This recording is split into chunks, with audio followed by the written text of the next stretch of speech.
नमस्कार, कैसे हैं आप लोग? मेरे ख्याल से अच्छे होंगे। अपनी पढ़ाई-लिखाई खूब अच्छे से कर रहे होंगे। कल हम लोगों ने निबंध के सिलेबस की चर्चा की थी और हमने आपको उस एपिसोड में समझाया था कि निबंध जब आप लिखें तो किस तरीके से जीएस के पेपर से उसको कनेक्ट करें। मैंने आपको बताया था कि 3 सेक्शन में जो आपसे निबंध पूछे जाते हैं, चाहे आपकी पीसीएस की परीक्षा हो, चाहे आरओ की परीक्षा हो। तो पहले सेक्शन में जो निबंध है, वो कहीं न कहीं संस्कृति और समाज से संबंधित है और आपके साहित्य से संबंधित है। तो फर्स्ट पेपर जो आपका है वो सीधा डायरेक्ट उसका कनेक्शन है।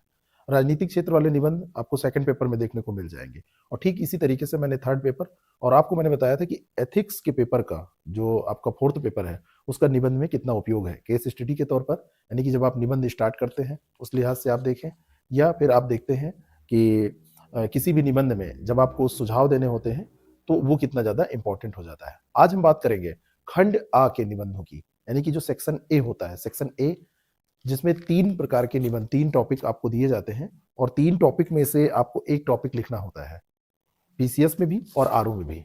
और ये जो टॉपिक है उनमें आप देखेंगे तो लगभग इस टॉपिक के बाहर आपको निबंध तो नहीं मिलेंगे, लगभग ऐसे ही निबंध मिलते हैं।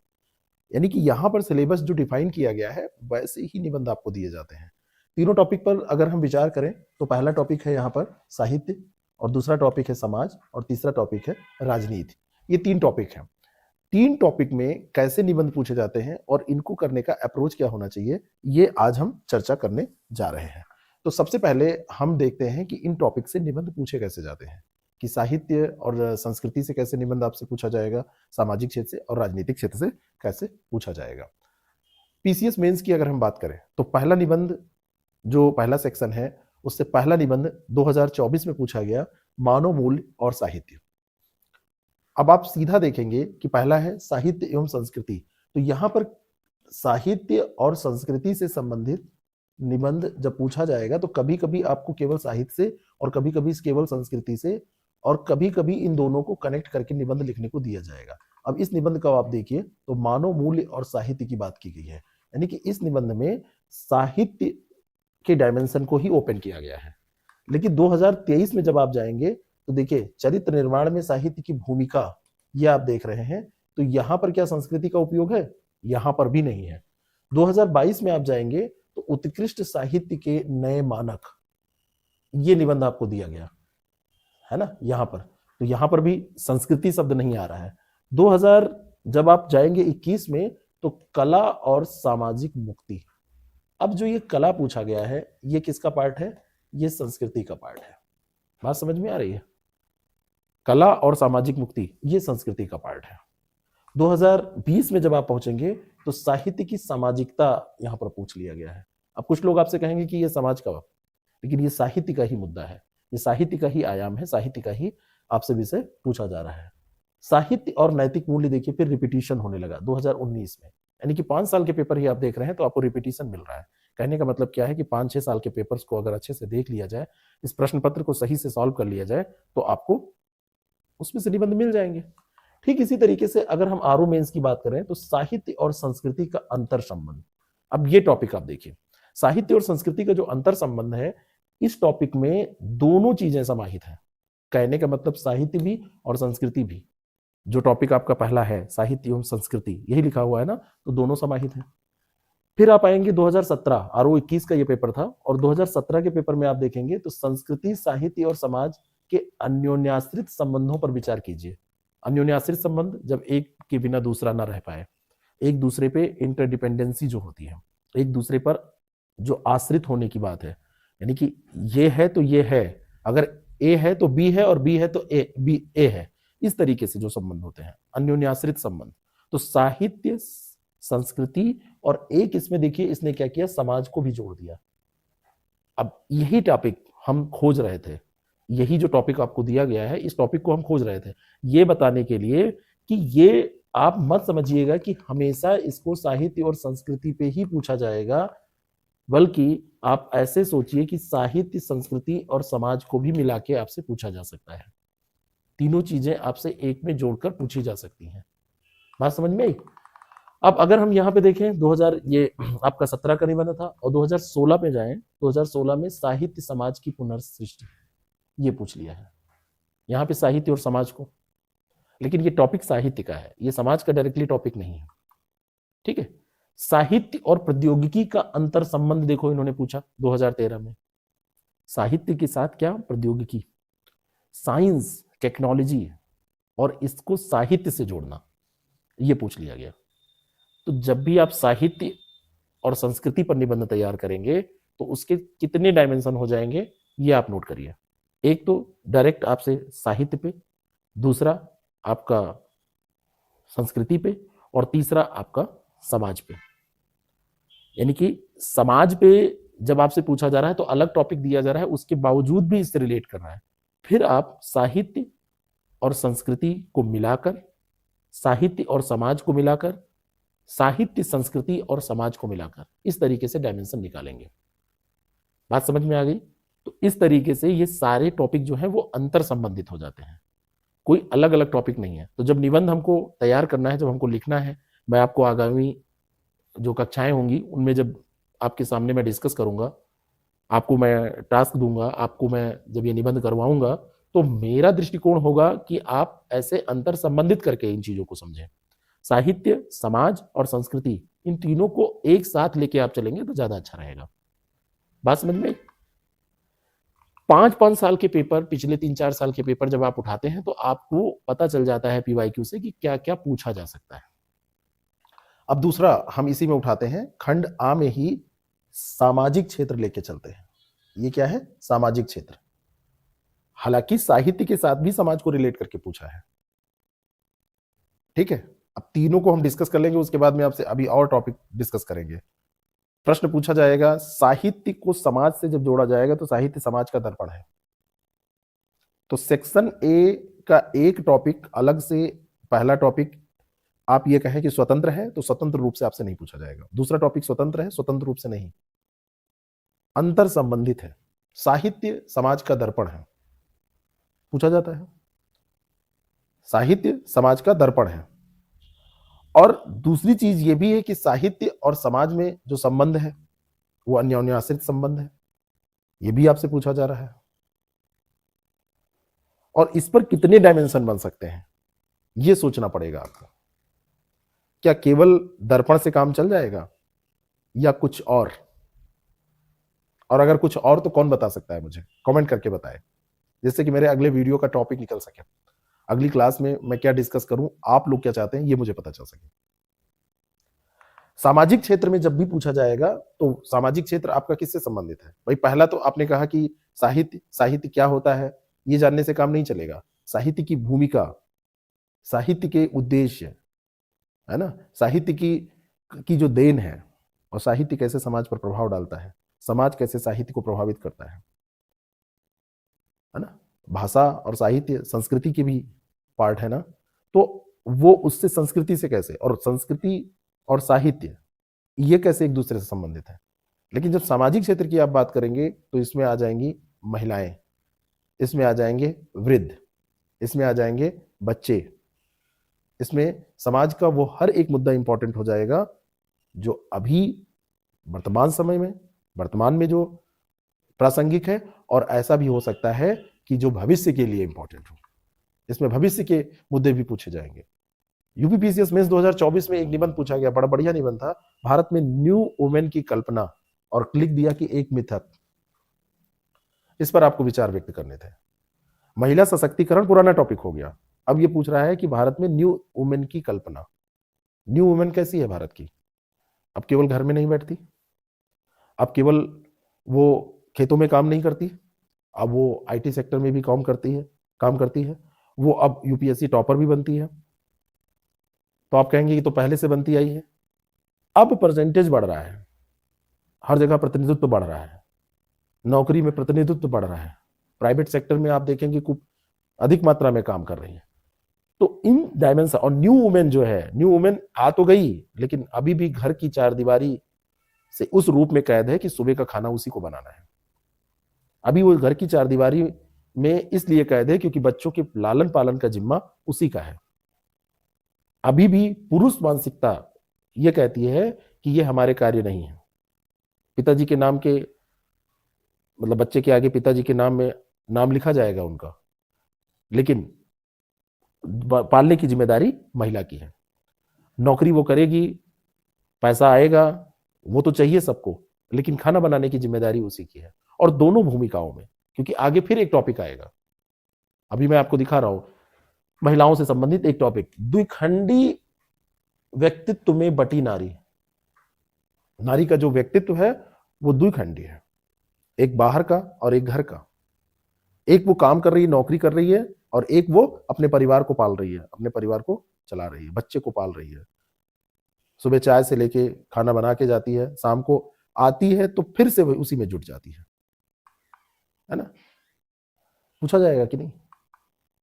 21वीं सदी में जाति प्रथा फिर आपसे पूछी जा रही है और उसकी समस्या चुनौती, क्योंकि यह सामाजिक समस्या है। धर्मनिरपेक्ष राजनीति, आवश्यकता और चुनौतियां, यह आपसे पूछा जा रहा है। आपसे पूछा जा रहा है, इसके पहले देखिए, महानगरों में वृद्धों की समस्या। संयुक्त परिवार में वृद्धों को कोई समस्या नहीं होती है, बातचीत करने के लिए लोग मिल जाते हैं, सेवा करने के लिए लोग मिल जाते हैं। शहर में रहने वाला वो परिवार जिसके माँ बाप बूढ़े हो गए और दोनों लोग वर्किंग हैं, बच्चे चले गए स्कूल और घर में उनको छोड़ दिया गया। अब उनके पास ना कोई बातचीत करने वाला है, ना उनके पास कोई अपनी कंपनी है, और वो परेशान हो रहे हैं, है ना। उनको ओल्ड एज होम में छोड़ दिया गया, उनको ऐसी जगह पे छोड़ दिया गया जहां पर बस पैसे दे दिए गए, उनको खाना नाश्ता मिल जाता है, वहां पर अपनी एक उनकी 40-50 लोगों की एक ग्रुपिंग है, समूह बन गया है, उसी में वो रह रहे हैं। कितनी बड़ी समस्या है। इस पर आपसे यूपीपीएससी चाह रहा है निबंध लिखिए कि महानगरों में वृद्धों की और क्या समस्याएं हैं। ये तो मैंने एक एंगल आपको बताया, ऐसा नहीं कि केवल यही समस्याएं हैं, बहुत सारी समस्याएं। वृद्धों से कोई बात नहीं करना चाहता है, उनका एकाकीपन, है ना। तो इस एंगल से आप देखेंगे तो ये सामाजिक समस्या है। ये बड़ा सरल टॉपिक होता है, इसमें कोई समस्या नहीं होती है। आप देखेंगे 21वीं सदी में जाति प्रथा, समस्या और चुनौतियां। 21वीं सदी में भी जाति प्रथा है, ये भी अपने आप में एक बहुत बड़ी चुनौती है। यानी कि अभी भी हम, भाई हमारा संविधान कहता है कि जाति, धर्म, लिंग, इन चीजों में भेदभाव नहीं होगा, इन चीजों के आधार पर भेदभाव नहीं होगा, लेकिन अभी हमारा समाज इसको नहीं स्वीकार कर पाया है। अगर हम शादी की बात करें तो शादियां अभी भी अपने जाति में ही होती हैं। बहुत सारे सामाजिक ऐसे आप कह सकते हैं तत्व हैं जिनको आप नहीं समाप्त कर पा रहे हैं, समझ रहे हैं। तो ये समस्या और चुनौतियां, ये समस्या भी है और क्या क्या चुनौतियां हैं कि ये इससे हम निजात नहीं पा रहे हैं। यौन अपराध, कारण और निवारण, इसी में आपसे पूछा जाएगा। स्वयत्वसन अपराध, इसी में आपसे पूछा जाएगा। वेश्यावृत्ति, इसी में आपसे पूछा जाएगा। बाल जो श्रम है, बाल अपराध है, ये पूछा जाएगा। इसी तरीके से एक टॉपिक आप देखेंगे यहाँ पर जो आरओ में पूछा गया है, जैसे ये सामाजिक तो आपको ऐसे नहीं लग रहा है, लेकिन यहाँ वाला थर्ड जो 2016 में पूछा गया है कि वर्तमान समाज और युवकों की रचनाशीलता, ये सामाजिक आपको लगेगा। यहाँ पर जो पूछा गया कि राष्ट्रीय एकता की दृष्टि से कश्मीर समस्या पर विचार कीजिए, और इसके पहले पूछा गया शिक्षा और नैतिक मूल्य। अब आप कहेंगे कि ये कहां से आ गया, ये तो समाज का ऐसे टॉपिक नहीं था। शिक्षा और नैतिक मूल्य ये भी समाज से संबंधित तो है ना। अब यहां पर थोड़ा सा डायमेंशन आपको अपना बढ़ाना पड़ेगा, यहां पर आपको थोड़ा सा डिटेल में बात करनी पड़ेगी। निबंध में कभी नंबर मिल जाना, कभी ना मिलना, ये क्रम चलता है। निबंध में बहुत सारे लोगों को नंबर कभी मिलते ही नहीं है, मार्क्स नहीं आते हैं। ऐसा क्यों होता है? क्योंकि समझ जो है वो इस स्तर की नहीं है कि कभी कुछ भी पूछा जाए तो लिख दे। अगर फंस गया तब तो ठीक है, फंसने वाला समाप्त हो रहा है कार्य। अब फंसने वाला जो इरा है वो लगभग समाप्त हो रहा है। अब आपको सीखना पड़ेगा लिखना, ठीक है। अब यहां पर शिक्षा और नैतिक मूल्य, अब आप कहेंगे कि ये तो समाज से संबंधित नहीं है, हम तो महिला तैयार करके आए थे, हम तो बाल श्रम तैयार करके आए थे, हम वृद्धों की समस्या भी तैयार कर लिए थे, हम संयुक्त परिवार और जो एकल परिवार हैं उनके बारे में पढ़ के आए थे। ऐसा भी आपसे पूछा जाएगा। और राष्ट्रीय एकता की दृष्टि से कश्मीर समस्या पर विचार कीजिए, ये निबंध जो है ये किस में आप रखेंगे? तो कभी कभी थोड़ा, लेकिन ये डायरेक्टली आपसे मिल जाए, कभी कभी थोड़ा इधर उधर मिलेगा। वर्तमान समाज और युवाओं की रचनाशीलता। अब आप ये देखिए, युवकों पर, युवकों की रचनाशीलता, युवकों की रचनाशीलता अभी आपको दिखना चालू हुई है जब बहुत ज्यादा आपने देखा है कि ट्विटर पे और उस पे ट्विटर में ट्विटर से ज़्यादा हमको बोलना चाहिए ये फेसबुक, और ट्विटर से ज़्यादा बोलना चाहिए हमको यूट्यूब। इन सब चीज़ों पर आप देखेंगे, इंस्टाग्राम पे आप देखेंगे, यूको की रचनाशीलता आपको दिख रही है। इसी को तो रचनाशीलता माना जा रहा है, क्रिएटिविटी। 2016 में यूपी पीसीएस पूछ रहा है, कितनी दूरदर्शिता है। तो क्या केवल इसी रचनाशीलता को पूछ रहा है? कदापि ऐसा नहीं है। जो एकांगी निबंध लिख देंगे केवल इसी, जैसे प्रधानमंत्री जी ने अभी बिहार के चुनाव में बोला कि बिहार में जो युवाओं को रोजगार मिला है, काफी ये ट्रेंड हुई न्यूज कई रूपों में, नकारात्मक रूप में भी, सकारात्मक भी रूप में भी। अब भाई जिसका जो पक्ष होगा वो उस तरीके से रखेगा। तो उसमें उन्होंने कहा कि अगर हम इंटरनेट सस्ता ना करते तो ऐसा ना हो पाता। तो आप क्या केवल उसी को रचनाशीलता मानेंगे? तब तो समस्या हो जाएगी। केवल वही रचनाशीलता नहीं है, वर्तमान समाज के बारे में भी आपको बताना है और उससे संबद्ध करके यूको की रचनाशीलता आपको बताना है। आपसे पूछा गया मानव व्यापार, ट्रैफिकिंग जिसको बोलते हैं, और बलात्कार कितना संवेदनशील मुद्दा है, कबूतरबाजी के नाम से जो आप जानते हैं, और बलात्कार कितनी बड़ी समस्या है, सीधा समाज से संबंधित। 2013 में यह निबंध आपसे पूछा गया। तो इतने डायमेंशन पे क्या आप तैयार हैं? हम ये नहीं कह रहे कि सारे 150 निबंध 200 निबंध आप बना के रखिए, क्योंकि निबंध तो बहुत बन जाएंगे, लेकिन आप किसी विषय पर जब चर्चा करते हैं, किसी विषय के बारे में पढ़ते हैं, तो इतने डायमेंशन ओपन कर पा रहे हैं। ठीक है, अब इसी में तीसरा जो पार्ट है उसकी हम बात करते हैं, यानी कि सेक्शन ए के तीसरे पार्ट की, और वो पार्ट है राजनीतिक क्षेत्र। इससे भी आपसे निबंध पूछे जाते हैं, राजनीतिक क्षेत्र। अब राजनीतिक क्षेत्र के जो निबंध हैं वो कैसे निबंध होंगे, चलिए उनको देख लेते हैं। और राजनीतिक क्षेत्र के निबंध क्या सामाजिक क्षेत्र के निबंध से संबंधित नहीं होंगे? कंटेंट उसका इसमें काम नहीं आएगा? बिल्कुल आएगा, डायरेक्टली नहीं तो इनडायरेक्टली आएगा। टॉपिक देखिए, राष्ट्र निर्माण में युवाओं की भागीदारी का प्रभाव। 2024 का यह निबंध है, राष्ट्र निर्माण में युवाओं की भागीदारी का प्रभाव। सामाजिक मुद्दा भी है और साथ साथ में ये ऐसा मुद्दा भी है, राजनीतिक मुद्दा भी है। राष्ट्र निर्माण, अब राजनीति को आप क्या समझते हैं? राजनीति केवल पार्टी के पद है? राजनीति को आप केवल पार्टी तक सीमित रखते हैं? अगर ऐसा सोचते हैं तो गलत है। ठीक है, भारत के लिए G20 के नेतृत्व के निहितार्थ, G20 का नेतृत्व भारत ने किया ना 2023 में, जब करने वाला था तो उसी समय निबंध ये पूछ लिया गया। दो तरीके से, जो आगे घटना होने वाली है उससे संबंधित आपसे निबंध पूछे जाएंगे, या फिर ऐसा हो चुका है तो आपसे निबंध पूछा जाएगा। तो दोनों पर आप तैयार रहेंगे, यानी कि आगे अगर ऐसी कोई मीटिंग होने वाली है, ऐसा कोई भारत आगे नेतृत्व करने वाला है, हो सकता है कि आगे भारत की कई आयोजन ऐसे आपको दिख रहे हों, तो उस पर भी आपको तैयार रहना चाहिए। ठीक है, निबंध पूछा गया 2022 में बेरोजगारी निवारण में शिक्षा की भूमिका। अब ये देखिए, ये जो टॉपिक है ये बेसिकली किससे संबंधित है? ये टॉपिक आपका संबंधित है समाज से, ये टॉपिक संबंधित है समाज से। अब आपको लगेगा कि दो टॉपिक समाज से पूछ लिए गए, राजनीति से भी संबंधित हो सकता है। बेरोजगारी निवारण कौन करेगा? वो सरकार करेगी। शिक्षा पर जो भी परिवर्तन होगा, जो भी, जैसे न्यू एजुकेशन पॉलिसी आई थी उसके जस्ट पहले, तो 1 साल पहले, तो बेरोजगारी निवारण में शिक्षा की भूमिका, स्किल डेवलपमेंट पे कितना कार्य उसमें किया गया, बात समझ में आ रही है? तो दोनों से, तो आप इस पूरे टॉपिक को इस तरीके से तो लेके चलेंगे ही नहीं कि तीनों टॉपिक बिल्कुल अलग अलग, ऑब्स्ट्रैक्ट बिल्कुल अलग आप लेके चले कि बिल्कुल अलग अलग इसको तैयार करना है ना।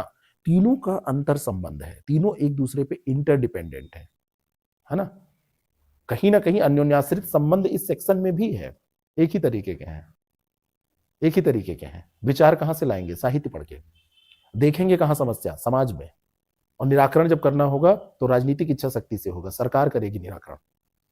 बात समझ में आने लगी ना? कभी भी इनको अलग मानिए ही ना। तो हाउ टू अप्रोच, अगर इसकी बात करें कि किस तरीके से इसको हमको टैकल करना है, किस तरीके से इसको लिखना है, तो कभी भी इन टॉपिक्स को अलग अलग ना मानिए।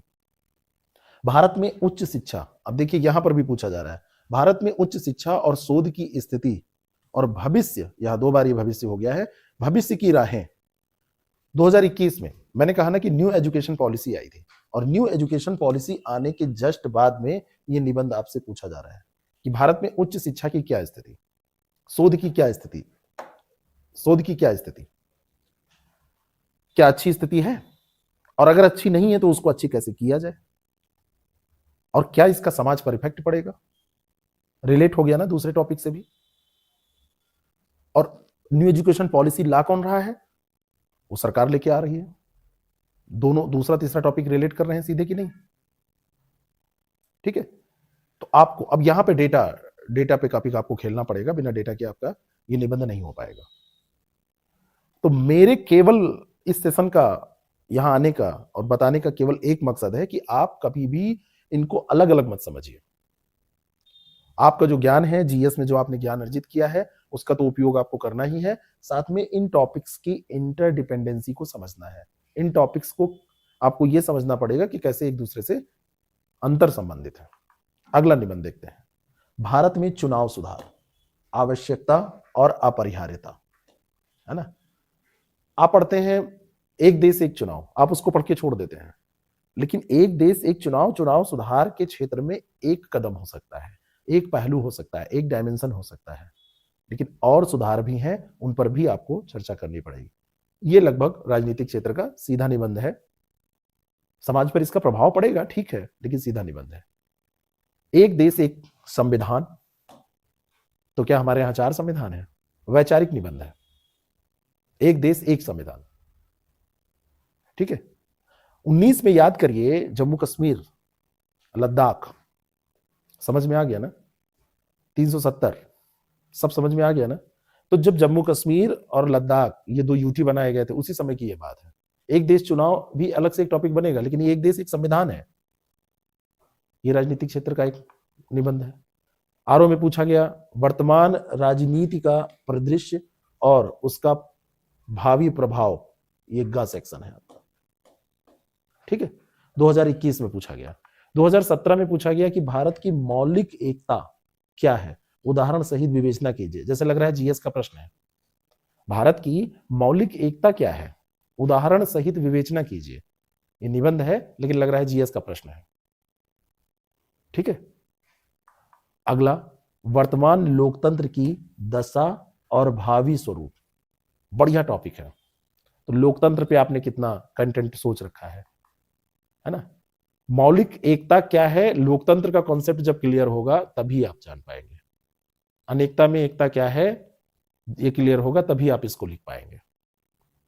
बात समझ में आ रही है? ठीक है। अगला टॉपिक 2013 में पूछा जाता है कि भारत के धुर उत्तर पूर्व के राज्यों के लिए विशेष वैधानिक व्यवस्था का औचित्य क्या है। नॉर्थ ईस्ट हमेशा चर्चा में रहता है, हमेशा चर्चा में रहता है। तो हमेशा में चर्चा में रहने वाला ये टॉपिक आपसे कभी भी पूछा जा सकता है, ठीक है भाई। नॉर्थ ईस्ट में राज्यों का विकास करना, नॉर्थ ईस्ट के लोगों को मुख्य धारा में लाने का प्रयास करना, वहां की बहुसंख्य आबादी को ये दिखाना कि भाई देश में आपके लिए भी सारी वो संभावनाएं हैं जो उत्तर प्रदेश में, मध्य प्रदेश में, महाराष्ट्र में रहने वाले युवा के लिए है। तो उस पर आपसे पूछा जाएगा। तो यहां पर मैं 2-3 सुझाव आपको देना चाहता हूं। आगे तो हम लोग इसमें बात करेंगे ही।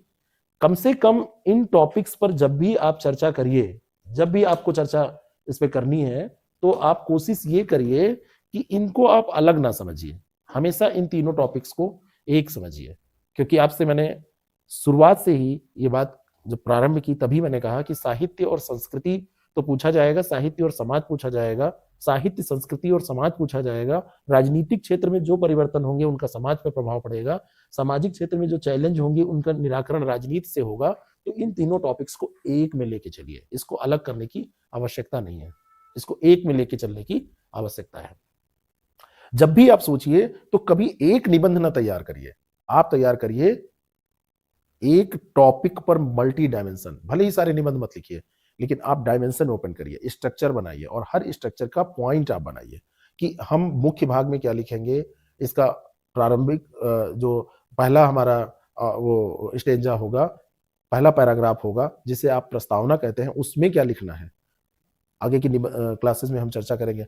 जो प्रस्तावना होती है, प्रस्तावना का मतलब होता है कि आगे आप क्या करने जा रहे हैं उस पूरे टॉपिक में, ये प्रस्तावना होती है। प्रस्तावना जो होती है वो दिखा देती है कि आगे आप निबंध में पूरे में क्या लिखेंगे, और मुख्य भाग में तो पूरा जितना तर्क देना, जितनी आलोचना करनी, जितना विश्लेषण करना है, पक्ष विपक्ष जितना लिखना है, कारण बताने हैं, चुनौतियां बतानी है, समाधान बताने हैं, और अंत में एक सकारात्मक एंड, कि समस्या कितनी भी जटिल हो, लेकिन इसका एक अंत, एक समाधान आप ऐसा दीजिए कि सकारात्मक हो, वो समस्या का समाधान हो सकता है। बात समझ में आई? तो इस तरीके से आप, तो जब भी कोई टॉपिक आप, जैसे मान लीजिए कि आपने साहित्य पे, तो साहित्य पे जितने भाई, साहित्य में तो तुलसी के रामराज के बारे में पूछा जाएगा, कबीर की प्रासंगिकता भी पूछी जाएगी, साहित्य में तो आपसे किसी भी तरीके के निबंध पूछे जाएंगे, साहित्य और संस्कृति में अंतर संबंध ही नहीं पूछा जाएगा, बहुत तरीके, नैतिकता, नैतिक मूल्य और साहित्य मैंने आपको दिखाया कि किस तरीके से पूछा गया है, चरित्र निर्माण में साहित्य की भूमिका आपसे पूछी गई है। ठीक है, तो जब साहित्य पूछा जाएगा तो आपको कुछ उदाहरण ठोस याद रखने होंगे। तुलसीदास जी क्या कहते हैं, महाभारत से क्या शिक्षा मिलती है, भारतेंद्र हरिश्चंद्र के साहित्य से क्या मिलता है, प्रेमचंद के जो बिल्कुल समाज से बिल्कुल नजदीकी उनकी लेखनी है, तो वो क्या मैसेज देते हैं। इन चीजों पर आपको ध्यान केंद्रित करना होगा, मल्टी डायमेंशन ओपन करने होंगे, और उसके बाद फिर आपको निबंध में 100 से ऊपर नंबर मिलेंगे, किसमें, पीसीएस में, यानी कि आप 70% नंबर की अपेक्षा यहां पर कर सकते हैं, और ऐसे ही नंबर आप 80 से ऊपर की अपेक्षा आप आरओ में कर सकते हैं। 70% तक पहुंचने में आपको बहुत मेहनत करनी पड़ेगी। 100 से ऊपर नंबर यानी 105 नंबर 150 में लाना पीसीएस में, और 72 नंबर से ऊपर लाना, 84 नंबर से ऊपर लाना, क्योंकि यहाँ पे 120 नंबर का होता है, 100 का नहीं, 120 नंबर का, तो 84 नंबर से ऊपर लाना पीसीएस में स्वप्निल है। 80 तक स्टूडेंट के हमारे आए हैं आरओ में, 78 कई लोगों के आए हैं, पीसीएस में 98, 103, 102 आए हैं। तो वो जब डायमेंशन ओपन होंगे तब आएंगे, ऐसे नहीं आ जाएगा कि आप कुछ भी लिख के चले आएंगे। तो ये इस तरीके से सोचना चालू करिए। फिर अगले हम सेशन में जब आपको मिलेंगे तो अगले खंड की हम चर्चा करेंगे।